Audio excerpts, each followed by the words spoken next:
And so I'm going down the hall yelling, Trevor!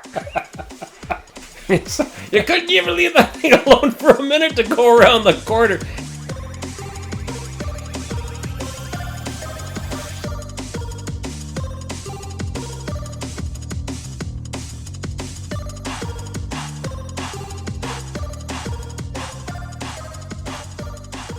The adult beverages are poured. The kids are asleep. Welcome to New Dad Gaming. It's a show about fatherhood, gaming, and new fathers figuring out their gaming lives.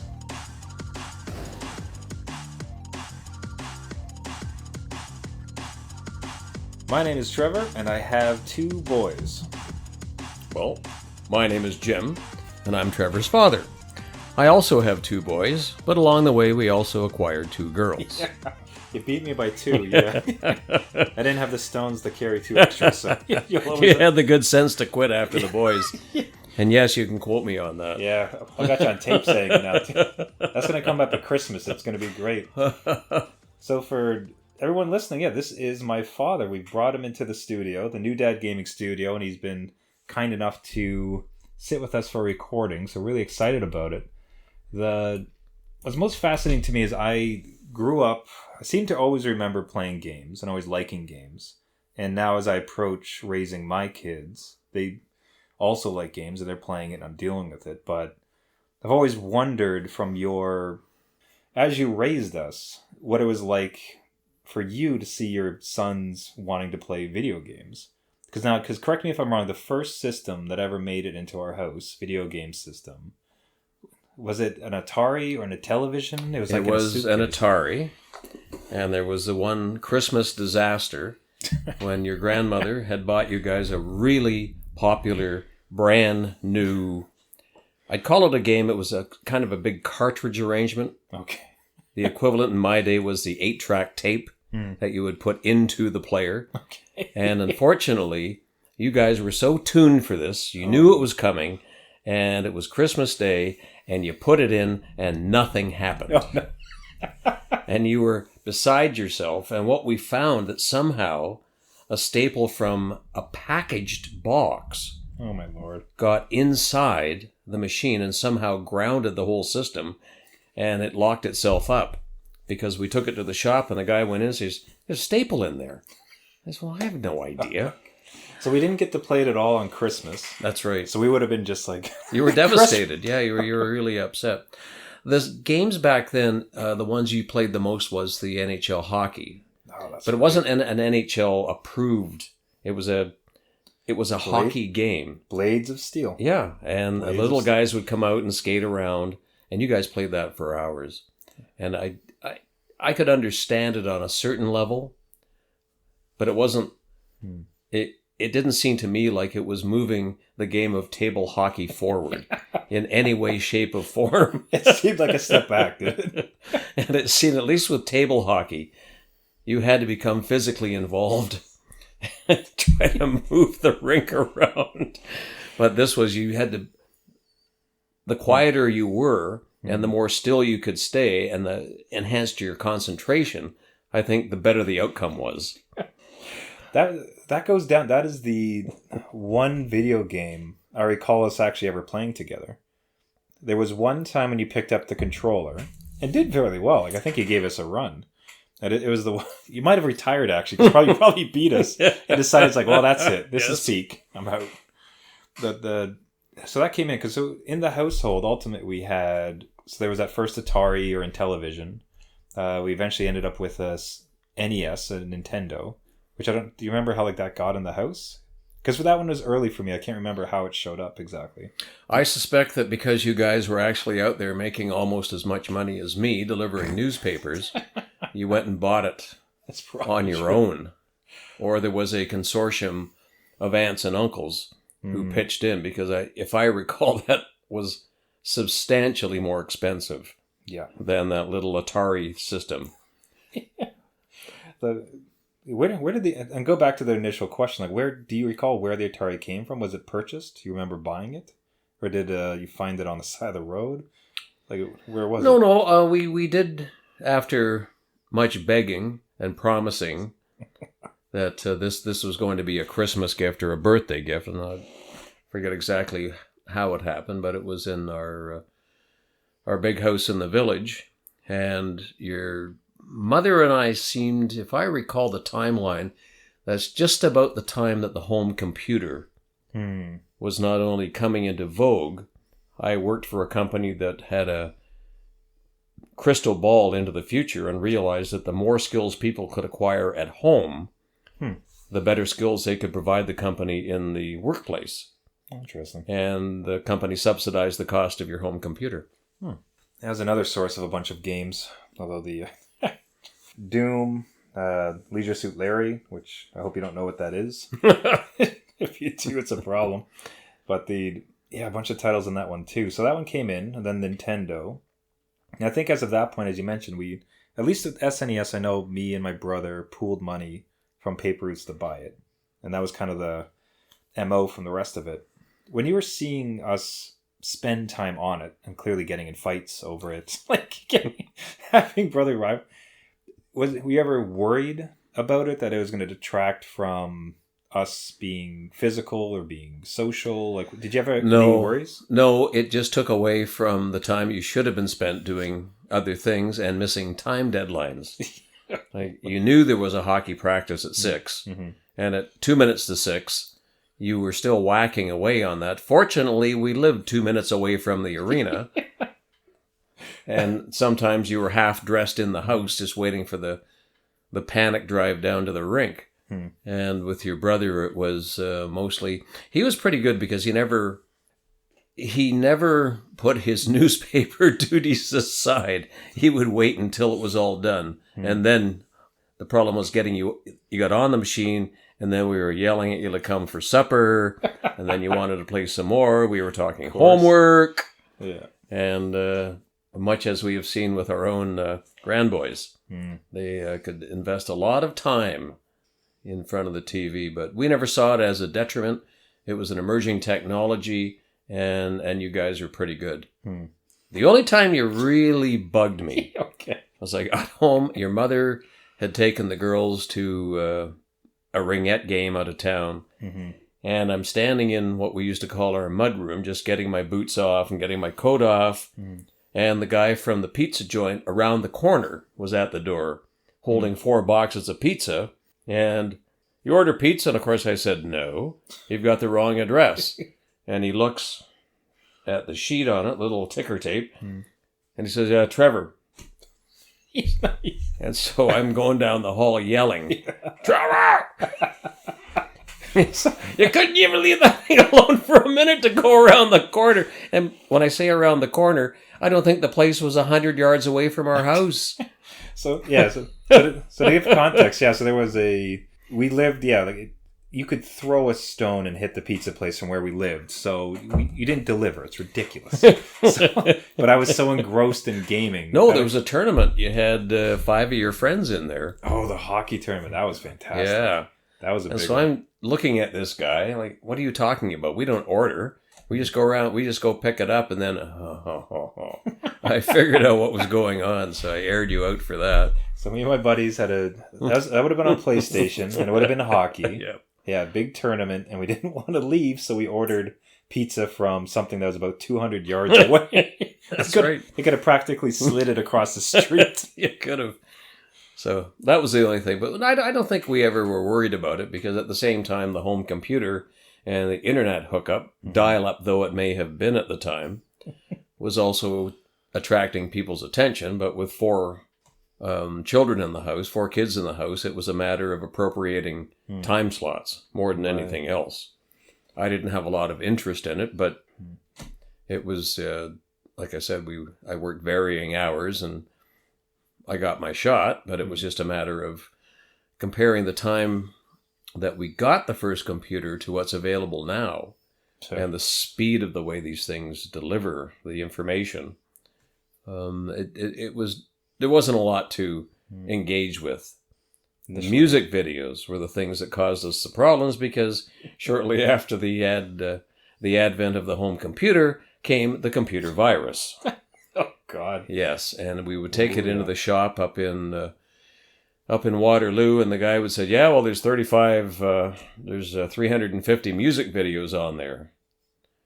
And that always led to an interrogation in the evening, as in, of course, the answer was, not me. No, not me. Yeah, nobody ever owned up, but we knew darn well what was going on, so we had to caution. And I'm sure there's things went into a broader and more sinister vein as to what might have been downloaded onto your computer after that. I have no idea what you're talking about. Yeah. Not me. I have no idea. Yeah. Yeah, I can remember computer shows up, and it was interesting. You actually allowed us to have... My brother and I sprung for a computer ourselves. I remember it was like this Dell. We were super excited. It was a Dell, yeah. I remember that. And you allowed us to have it in our room. Yep. Which, I mean, today you'll talk to a lot of parents, and that ends up being a very... There's kind of new rules coming about because parents are really finding it to be a huge detriment to have the devices in the rooms, because, especially with phones, for instance, like you take your phone or your computer, which now has upwards of infinite amount of content to consume, and you'll never see them again. But I suppose there's kind of like a limit on how much enjoyment you could actually get from these things, given the limited chips and the little limited internet that we actually did have. Initially, the computer was in, we called it the toy room. It was the gathering room. Everybody had all of their stuff in there. And so there was never any fewer than 3 people in there. So we didn't think you would be able to get up to too much mayhem. And then everybody began to invoke their privacy rights. The problem was, I think the biggest challenge was the technology, because we had one bell line into the house. What you guys sprung for, I remember, was a secondary dedicated line for the computer. Oh, that's right. That's what I remember. That's right. We had our own phone. Yeah, because yes, you did. I would call, my buddies would call me on my own phone line. Because my brother and I shared a room. And we had it ran into our own. So in our bedroom was our own phone line. Yep. In our house growing up. You did. And that way we'd have this dedicated line. Because the biggest problem with downloading music back then was the music right now is wildly available. It's amazing. Anywhere, anything you ever want to listen to, you to great effect have used it even with the devices we have in the house, where you'll say, play Jazz FM and off it goes, which I think is a great thing. But back then with the... I'm considering it. Yeah. The MP3s, like, it was a one-to-one connection where basically you were connected to the internet, I was connected to the internet, and you're passing me that file like a bit at a time. It was going to take 3 hours. And if you disconnected, I just lost that song. Exactly. I wasted all of my time. So having that dedicated line... But you always handled it like such a young gentleman. Oh, of course. Where'd you learn that word? You ever say that to your sister again? I'm going to come up there with a pair of snips and cut that line. I'll knock it off. And you have to remember, the part of the house that everybody slept in was built in 1894. Oh, yeah. So the electrics and the wiring was nowhere near being up to standard. Which, as I said, you guys had your own dedicated bell line put in. Hardly cost anything, if I remember. It was pretty cheap. They were excited to get it to us, really. Yeah. Then there's free internet, because they used to... Yeah. This is the days of AOL, and we even had a different competitor where basically they would let you browse the internet for free as long as you had this grotesque ad bar sit on the top of it. So we weren't even paying for internet access either. So the whole rig was fairly cheap. So there was a changer. I wondered, so when you yourself were younger and growing up and with your own buddies, were there any video games at all? Were there arcades? Because at some point, I don't know if you were coming up at the time when arcades had started to explode, or was that a different... I was never interested in arcades because of the... Well, first of all, I always seemed to be really busy doing a whole bunch of other stuff. Hockey, baseball, lacrosse. Every sport. And trying my darndest to keep up with studies. And there was an unsavory... For me, it was pool halls. And then it became arcades, where there was an element there that would, shall we say, cast a bit of a negative influence on your interest in being productive. Yeah. And there were a lot of hustlers. A guy'd come up and say, hey, come on, I'll take you on in this game. And You learn that one pretty quickly. Lose a couple cores. So I wasn't much into we started off with pinball machines, and then it all became a lot of electronic stuff. It just wasn't really my interest. I didn't have a lot of time. I had other things to do. I got a car at an early age, and I was more interested in making money to put gas in the car than hanging around with a bunch of people at a video arcade.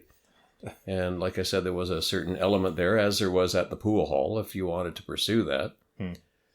But no, I never really got into that end of the entertainment world. Mine was mostly based around sports and following teams and playing myself. But that was something that was a train that left the station for me, I'm afraid. So given that context, though, it didn't come up when you saw my brother and I, and especially so my brother Tim, he never took to games as much as I did. He certainly liked them, but he never was really as enamored with them as I was, I would say. So seeing, given even that context of where you had seen the unproductive nature, I would call it the scene. There was did you and Mom ever have the talk? It's we gotta get that boy off the screen because it's going to be a challenge. Or was there enough balance that? No, I think you guys understood there was a time for games, and it was a time for going down to the arena, and there was a time you played a lot of baseball, and there was a time you guys just had. Then golf came along. Let's say, yeah, that's true. You had more time for golf than you did sitting around. Although you could perfectly, if it was a rainy day, you and your golf buddies would be happy to sit around and play video games all day. But so we were lucky in that respect. And then both you guys and the girls to a lesser degree found out the magic of making money. Yeah, that's true. And so we spent more time driving you to your early restaurant jobs. And once you transitioned out of competitive sports. And so there was a time, and we never saw you guys exhibiting aggressiveness or hostility. For you especially, it was very relaxing. I don't think your brother was into it quite as much, but he could swing a handheld device there when that became popular. It took a while for me to be able to start beating him. Bugged the hell out of me. He was good. He's Madden on the SNES, the football game, the NFL game, was just, he would take me to school so often. I remember vividly being pissed. You got me in trouble ticked off. Yeah, I think ticked off. The right word there. I remember in the game, I'd thrown a pass at NFL, call it 95, man. And to my eyes, young eyes, it had just gone right through my character and interception, and off my brother went to win the game. I remember standing up and beating my chest. Look, you can't go through. Footballs don't go through chests. And of course, that's one of those parent moments. What is going on in there? You want to shut it off? No, we'll be fine. Yeah, it was a small house, so there was always parental control. Because if words began to be tossed back and forth, we could intervene pretty quickly. But plus, once again, there was you had to drop things and get out there and deliver your papers or go to your work or whatever it was. So no, we were fairly fortunate that way. Fairly fortunate. So at a couple of recent family gatherings, most of the grandkids have Nintendo Switches. We brought some up to your cottage, when we visited you. And some of the recent gatherings, even Thanksgiving or Christmas, the cousins will all gleam together and start to play the game. What runs through your head when you're seeing? Because I don't even know if that's about the same age I suppose we started to take it up. But when you're seeing your grandkids, of which, man, how many do you have now altogether? Yeah, gotta count quick. Seven with a step. 7 with a step, so 8 altogether. That's right. So when the 8 grandkids get together and many of them start playing games, anything run through your head about that? Any thoughts on or concerns as your grandkids are seeming to get into gaming? Seems to me that the games they were playing involved a degree of intellectual challenge. Some of the games, the early games, they all look violent at some point to me, but when everybody was younger, it was much more friendly. 2 of my grandboys loved playing the Hedgehog game. Mario Brothers. I didn't see violence there. It was just a matter of eye-to-hand coordination, timing, and skills that are actually very, very useful. Let's hope we don't get to the point where you're running a military computer and trying to knock real things out of the sky. But there was never anything that seemed to be putting you toward a Black Sabbath kind of mentality where everything was dark and gothic, with a complete lack of compassion and human values. It was just a game to you guys. It seemed to me it was just a competition. And some of the Warcraft, some of the mindless killing, you guys never really went toward that. And I know your brother and you and the girls would never let their kids go down that path. And I think it comes down to parental, if not supervision, guidance. Because we never stood over anybody's shoulder. It was just that they knew we didn't want them to play this, and if they played this when we weren't there, well, we never saw any dark and sinister.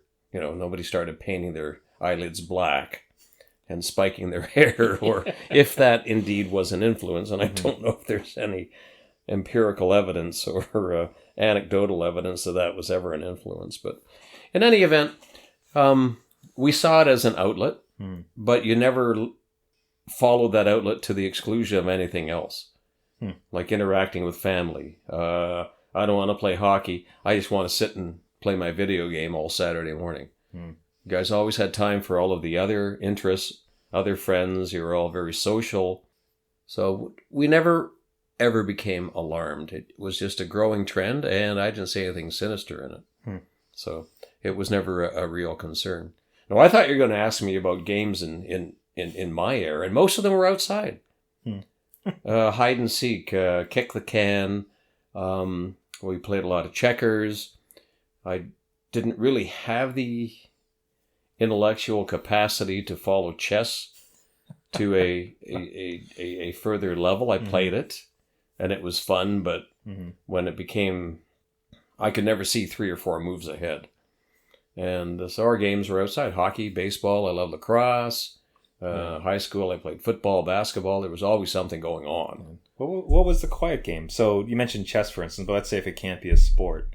If it was you're rained out entirely and you have to be inside with a buddy, like what would be the game? Something akin to checkers. I liked Monopoly, but not when we got into the hotels. Clue was another game. All right. I didn't really like playing the life game, and yet I had a couple of nieces and nephews who had the electronic versions. Yep. We used to while the hours away. When we did spend time at the cottage, you'll remember the Stratego game.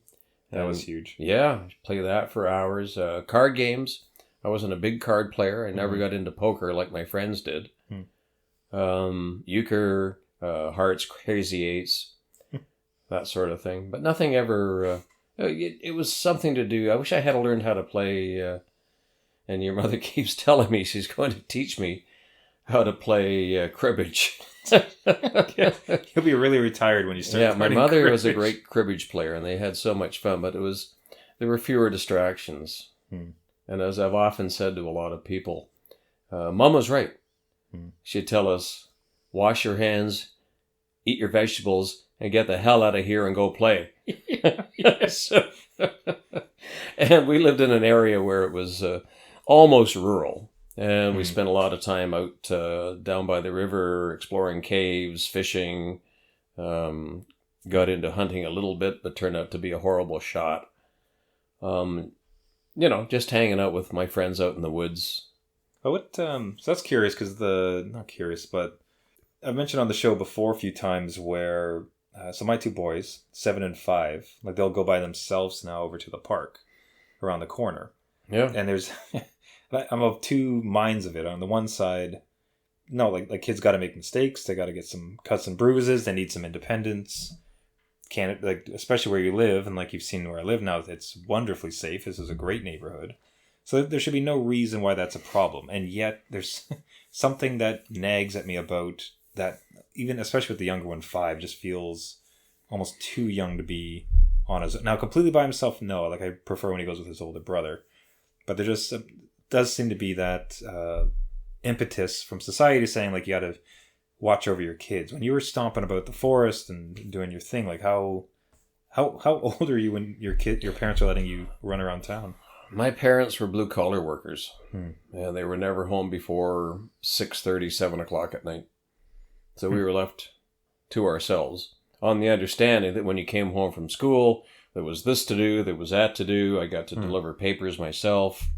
I would often, when I got older and began playing hockey Monday to Friday, feed myself and then get heading to the arena, which of course was on foot. That was just, it was a smaller town. It was no big deal. What age is this? Like, how old are you at this point? Oh, I used to routinely walk a couple of miles to the arena when I was 7. 7? Okay. 7 and 8. My parents just didn't have the time. My mother didn't drive, and my dad never. He worked a 8 to 5 shift. Picked my mother up at work at 7 or at 6 o'clock, so they wouldn't be home till 6:30 at the earliest. So I just had to get going, or just not go at all, and that was the thing. So you 7 o'clock. You yourself at 7, coming home, quick bite to eat, round up your hockey gear, and hit the road. We were expected to be independent, on the understanding that we were not allowed to go places unless my parents knew where we were going, even if that was a long distance endeavor. We had to tell them in the morning what we were doing. I was a latchkey kid before the term was invented, just the way it was. Right. Yeah, I had a key. Very few kids did. It's just my parents back then, and you're going back to the late 50s, early 60s. My mother was one of the few who worked. Others didn't. They were. I don't use the word housewife, but that was their role. They would be there. So, and that was part of our neighborhood. My mother and father were safe in the knowledge that if something went wrong, I could go next door. I could go across the street, and there would be help immediately available. And it was just a different time. So you're just, I know you feel the normal pangs of being a father, because I was surprised to find the guys were making their way home from school. And it was a bit of a hike. Yeah. Yes, I found out today. But no, our games were fairly simple. How would you play? I'm just curious about that. So how would you apply that? So latchkey kid, somewhat out of necessity, born in a different era. So we fast forward to today, and there's 5, 7, 9-year-olds. Do you think it's kind of appropriate for them for latchkeys to exist now? Are parents like overprotective of them? Like where would you find that balance, do you think, in the modern context? My parents never drove me to everything for the most time. And I think about it now.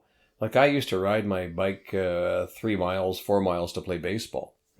And everything, the problem is in trying to relate the pressures of one era to another, there weren't that many cars on the road. But on the other hand, drunk driving wasn't a crime, really.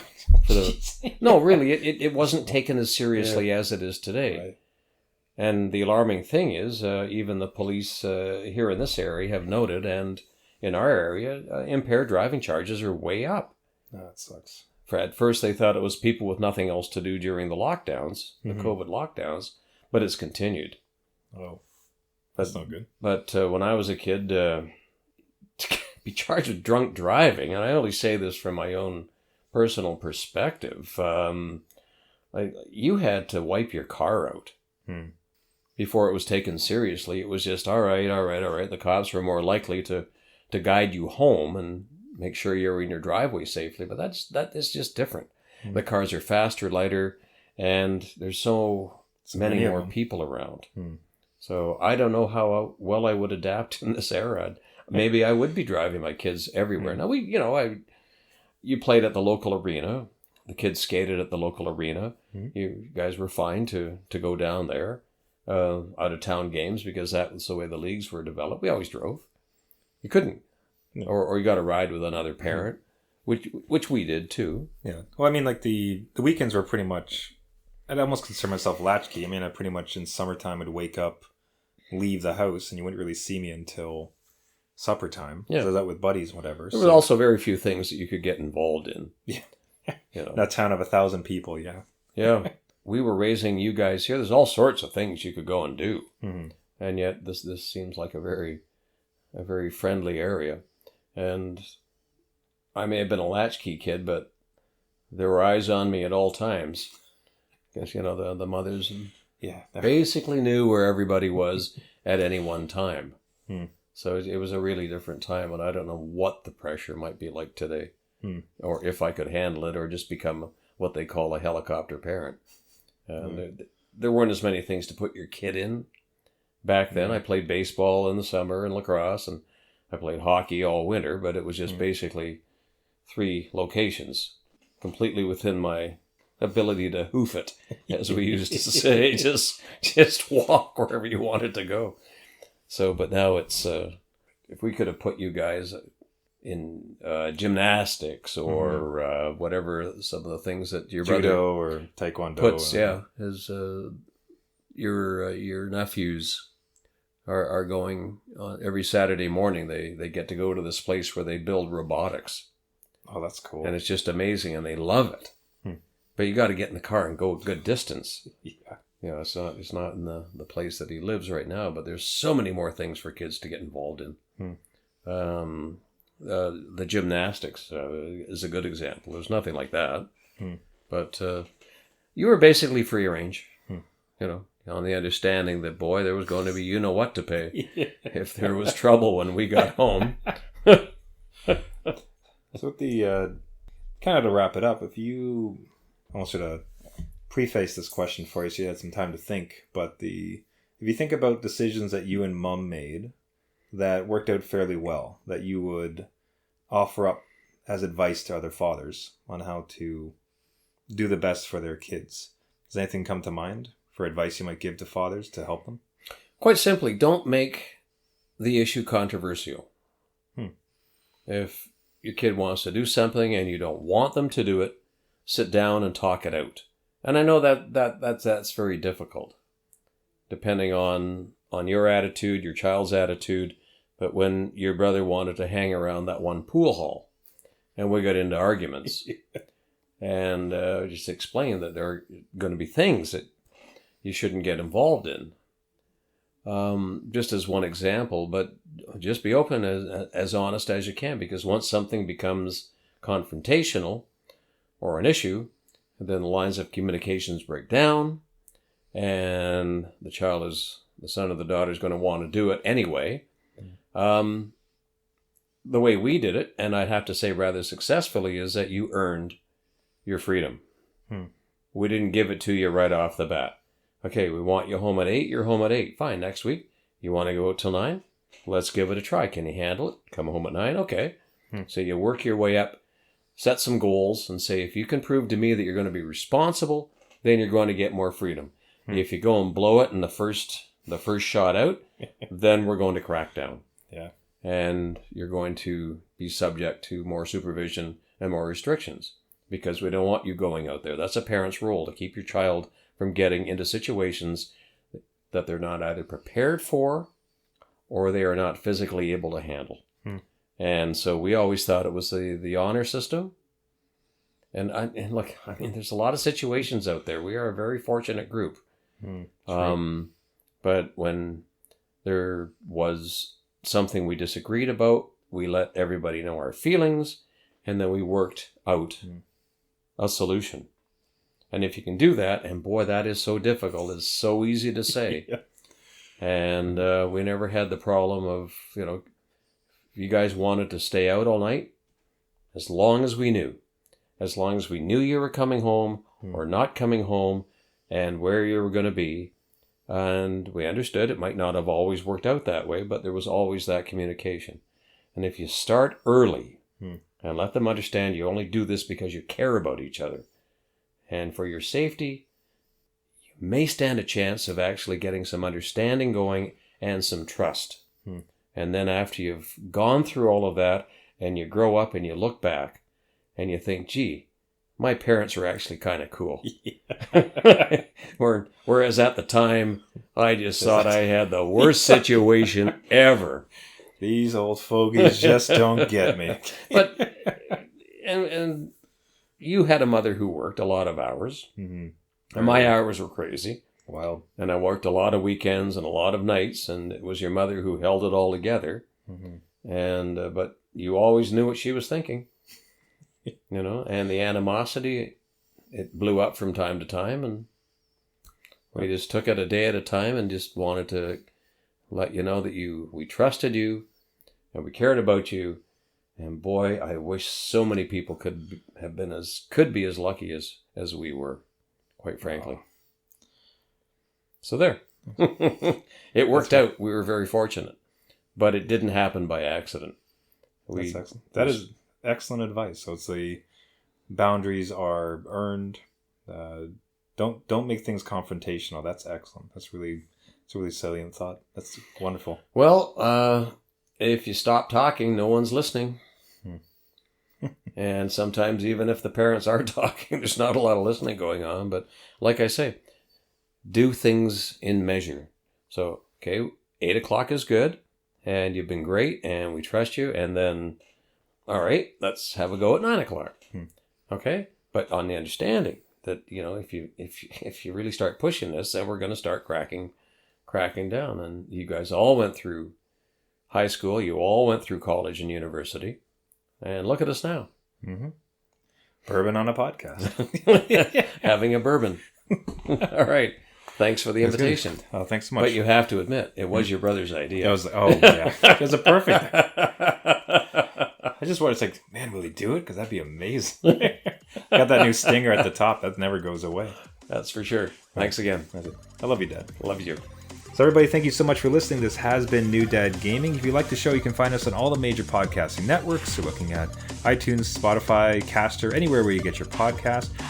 We'd really appreciate if you subscribe and leave a comment. It really helps to boost the signals. If you have your own stories, if you have your own advice from your father, if you have any messages to my father, I'm sure I can pass them along. You can find us at our website, newdadgaming.com, or at newdadgaming. Everybody, thank you so much for listening. And please remember, just because you became a dad, it doesn't mean it's game over.